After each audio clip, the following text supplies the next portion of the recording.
Hello friends, welcome to நறுமணம் channel. இன்றைக்கி நம்ம சேனலில் ஒரு ஸ்வீட் பண்ணலாங்க. பால்கோவா, அதான் திரட்டுப்பால்னு சொல்லுவோம் இல்லைங்களா, அதுதான். ஆரம்பிச்சிடலாமா ஃப்ரெண்ட்ஸ்? அதுக்கு நான் 1.5 லிட்டர் பால் எடுத்திருக்கேன். க்ரீம் மில்க் சொல்லுவோம் இல்லைங்களா, அது இருந்தால் இன்னும் நல்லா பெட்டராக இருக்கும் இந்த பால்கோவா பண்ணுறதுக்கு. ஒரு அடிகனமான பாத்திரத்தில் நம்ம பாலை ஊற்றி வச்சிடலாம். நான் ஒரு பேன் எடுத்திருக்கேன். இது நல்லா அடிகனமாக இருக்கும், நமக்கு சட்டுன்னு தீஞ்சிடாது. ஃபஸ்ட்டு தடவை பொங்கி வர வரைக்கும் நம்ம கொஞ்சம் ஃப்ளேமை ஹையில் வச்சுட்டு, ஒரு பொங்கு வந்ததுமே நல்லா மீடியத்தை விட கொஞ்சம் கம்மியில் வச்சுட்டு அப்பப்போ கிளறிக்கிட்டே இருக்கணும். இந்த ஸ்வீட் பண்ணுறதுக்கு நமக்கு டைம் கொஞ்சம் கூடுதலாக எடுக்கும். இந்த மாதிரி அகலமான ஒரு அடிகனமான பாத்திரத்தில் வச்சோம்னா ஓரளவு குயிக்காகவே பண்ணிடலாம். பாருங்கள், ஒரு பொங்கு வந்துருச்சு. இப்போது நான் ஃப்ளேமை குறைச்சிட்டேன். இதில் இருக்க வாட்டர் கண்டென்ட் மொத்தம் நமக்கு எவாப்ரேட் ஆகிட்டு அப்புறம் தான் நமக்கு கொஞ்சம் கொஞ்சமாக பால் வந்து சேர்ந்து வரும். நல்லா கொதிக்க ஆரம்பிச்சிருச்சு. தீஞ்சிடாத அப்பப்போ அந்த ஆடையெல்லாம் சேர்த்து எடுத்து விடுங்க.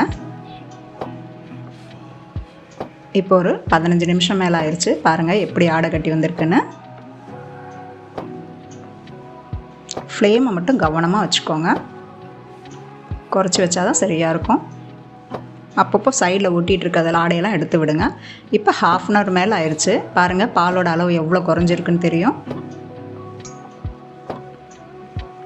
இந்த 1.5 லிட்டர் பால் நமக்கு சுண்டி வரும்போது ஒரு 200 கிராம் மேலேயே நமக்கு பால்கோவா கிடச்சிருங்க. பாருங்கள், அப்பப்போ கிளறி விட்டுடணும். சைடில் இருக்கிறதையும் எடுத்து விட்டுட்டே வாங்க. இந்த ஸ்வீட்டுக்கு நான் வந்து பனங்கற்கண்டு தான் சேர்க்க போகிறேன்.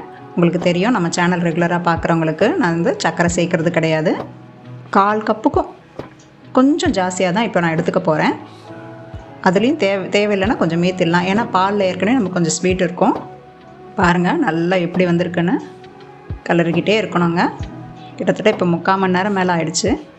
இந்த ஸ்டேஜில் இப்போ நான் பனங்கற்கண்டை சேர்க்க போகிறேன். நம்ம இந்த பனங்கற்கண்டை சேர்த்ததும் இல்லை சர்க்கரையை சேர்த்ததும் நமக்கு கொஞ்சம் தண்ணி விடும். சர்க்கரையை சேர்க்கும் போதும் ஃப்ளேமை நல்லா குறைச்சிடுங்க, இல்லைன்னா டக்குன்னு அடிப்பிடிச்சிடும். இதுக்கு நெய், நட்ஸு எதுவுமே தேவையில்லைங்க, அப்படியே நம்ம சாப்பிட்லாம். பாருங்கள், நான் இப்போது அந்த 1/4 கப்லேயும் கொஞ்சம் நிறுத்திட்டேன். இந்த தண்ணியெல்லாம் நல்லா சுண்டினதும் நமக்கு அப்படியே அல்வா மாதிரி சுருண்டு வரும்.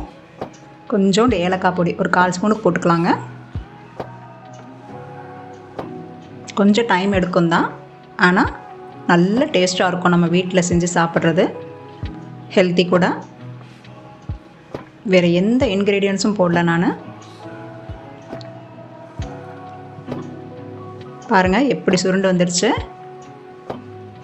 சூப்பராக நம்ம திரட்டுப்பால் ரெடி ஆயிடுச்சுங்க.